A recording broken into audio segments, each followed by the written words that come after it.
As the red heifer ceremony happened in secret, because without a red heifer, the third temple cannot be built on the Temple Mount or daily sacrifices begun, both necessary for the end times and the return of Jesus. The red heifer has to be perfectly red and at least 2 years, 1 day old.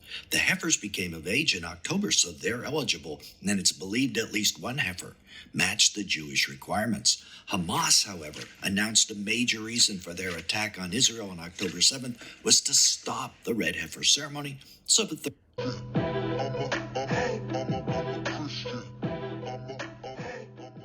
I am LL, the seminary dropout, and we're not gonna even delay with this one, bro. We gonna get right into it. I'm gonna try not to pause too much. The red heifer, the third temple, has a sacrifice already been made. Has a high priest been named? Let's get into it.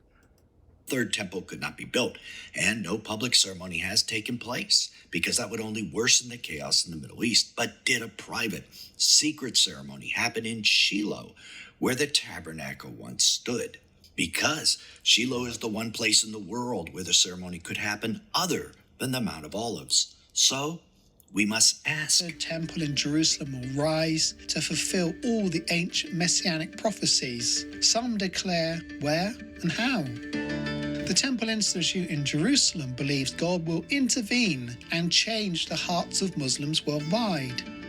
Their official belief is that Muslim leaders worldwide will acknowledge the importance of the Jewish temple and will voluntarily move the Dome of the Rock and Al-Aqsa Mosque to another location. When y'all see this, y'all, when y'all see that they, when y'all see this happen, y'all know what time it is. Y'all know what time it is.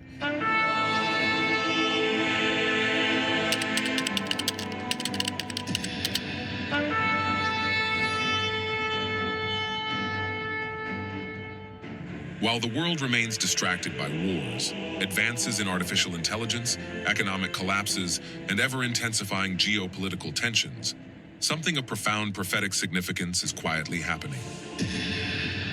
Far from the headlines and news coverage, in Jerusalem, the spiritual epicenter of the divine plan, a news story of eternal proportions has begun to unfold. A man has been appointed high priest in Israel. His name is Baruch Kahan, a descendant of the priestly line of Aaron, a rabbi and expert in Mosaic law. He has been officially designated by a group of rabbis from the Temple Institute in Jerusalem in preparation for a long-anticipated moment, the restoration of service at the Third Temple. This event is not a simple symbolic act or an insignificant religious initiative. It is a clear sign which points us directly toward the fulfillment of the biblical prophecies about the end times.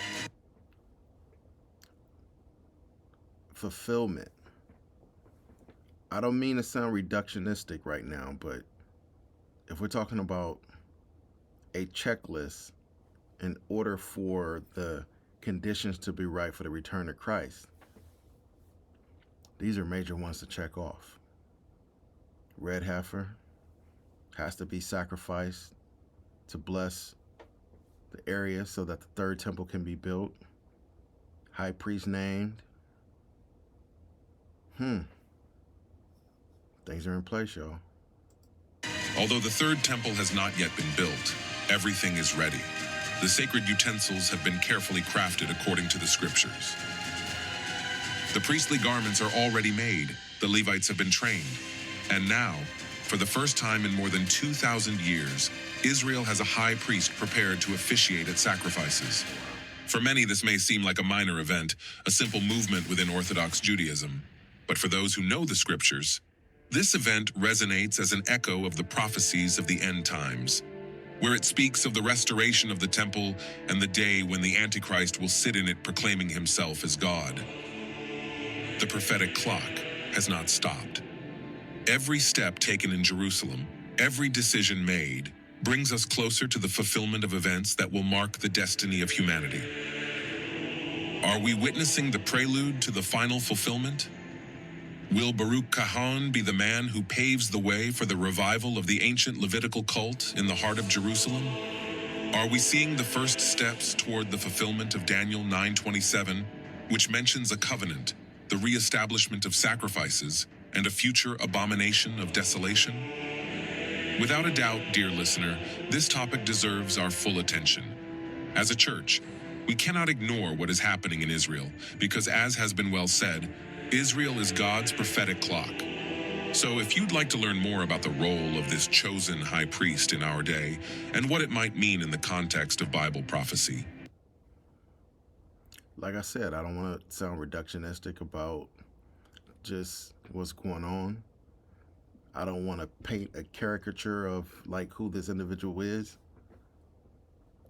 High priest, red heifers. I believe they were breeding in Texas. They were flown over to Israel.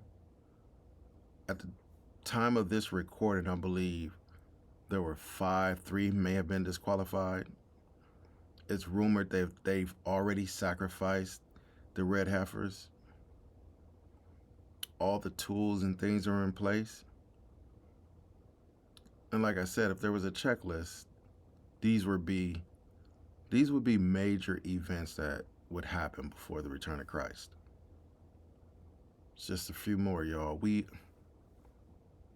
If we were living in the end times yesterday, today, we're living in the end times. If you know what I'm saying.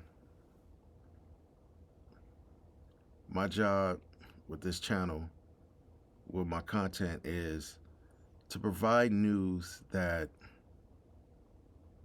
is